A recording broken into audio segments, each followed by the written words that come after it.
You know, he's one of the most respected economic minds in the world. Well, he was the U.S. Secretary of the Treasury, he was president of Harvard University, and he was the chief economist of the World Bank. That's just to hit a few highlights. Now, he never hosted a reality show, and he does speak in clear, cogent sentences. So Larry Summers is just the kind of low IQ guy Donald Trump dismisses. But dismiss what Mr. Summers said earlier today on ABC This Week at your own peril, as you're about to see. He's devastatingly direct. I mean, that's one way to describe his sobering summation of where we are at August 3rd, 2025.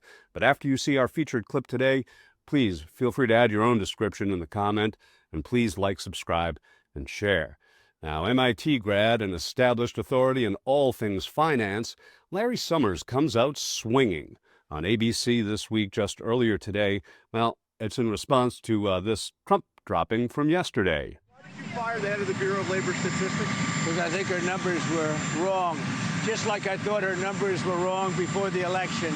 Days before the election, she came out with these beautiful numbers for Kamala, I guess Biden/Kamala, and she came out with these beautiful numbers trying to get somebody else elected.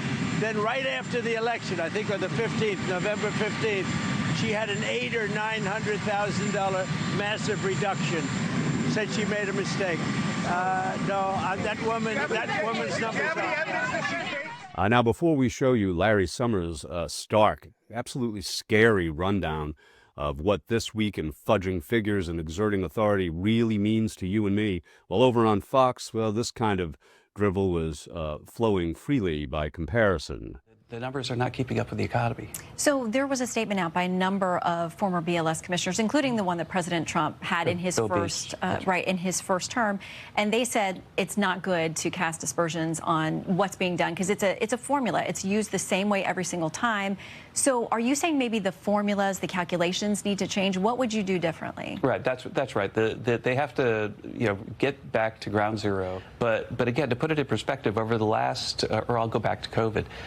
Pretty much the numbers were really reliable until COVID. And then during COVID, the numbers got very unreliable. They got revised all the time all over the place. But we kind of understand why that would happen because people aren't really filling out surveys and so on. But what happened then is that after COVID, the big revisions kept happening. And so right now we've got BLS numbers that aren't really a lot better than they were during COVID, and we need to understand why. And so I think that the president's right to call for new leadership. I think Erica is a terrific person, but I think that it's time for someone to get in there and fix this because these numbers are so crucial. These numbers are absolutely, in my talk back in 2015, I talked about how the data can't be propaganda. The data has to be something that you could trust because... Ooh, that Kevin Hassett, man, he is one shady-looking dude with that Cheshire charm offense.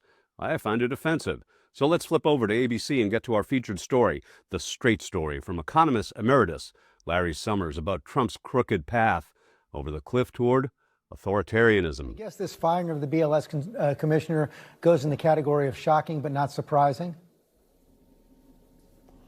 Yeah, I mean, this is way beyond anything that Richard Nixon ever did.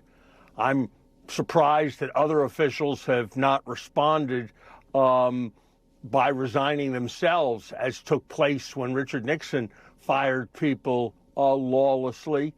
This is a preposterous charge. These numbers are put together by teams of literally hundreds of people following detailed procedures that are in manuals. There's no conceivable way that the head of the BLS could have manipulated this number. The numbers are in line with what we're seeing from all kinds of private sector sources. This is the stuff of democracies giving way to authoritarianism. Firing statisticians goes with threatening the heads of newspapers.